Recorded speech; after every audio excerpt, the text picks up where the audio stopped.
بسم اللہ الرحمن الرحیم۔ اللہ کے نام سے شروع کرتا ہوں جو بڑا مہربان نہایت رحم کرنے والا ہے۔ سورۃ بقرہ آیت نمبر 49۔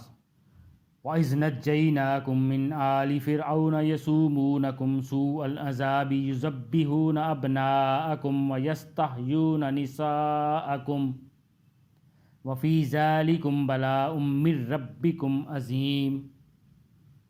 اور وہ وقت یاد کرو جب ہم نے تم کو فرعون کے لوگوں سے نجات دی جو تمہیں بڑا عذاب دیتے تھے، تمہارے بیٹوں کو ذبح کر ڈالتے اور تمہاری عورتوں کو زندہ رکھتے تھے، اور اس ساری صورتحال میں تمہارے پروردگار کی طرف سے تمہارا بڑا امتحان تھا۔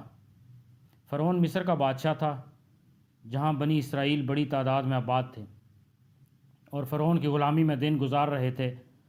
فرعون کے سامنے کسی نجومی نے یہ پیشن گوئی کر دی کہ اس سال بنی اسرائیل میں ایک بچہ پیدا ہوگا جو اس کی بادشاہی کا خاتمہ کر دے گا۔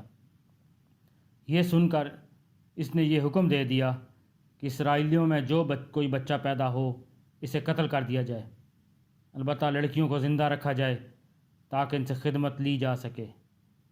اس طرح بہت سے نوزائیدہ بچے قتل کیے گئے، اگرچہ حضرت موسیٰ علیہ السلام اسی سال پیدا ہوئے، مگر اللہ تعالیٰ نے ان کو محفوظ رکھا۔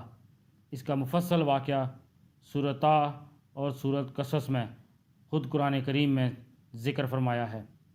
اللہ پاک ہمیں قرآن پڑھنے کی، سمجھنے کی، اس پر عمل کرنے کی اور دوسروں تک پہنچانے کی توفیق عطا فرمائے۔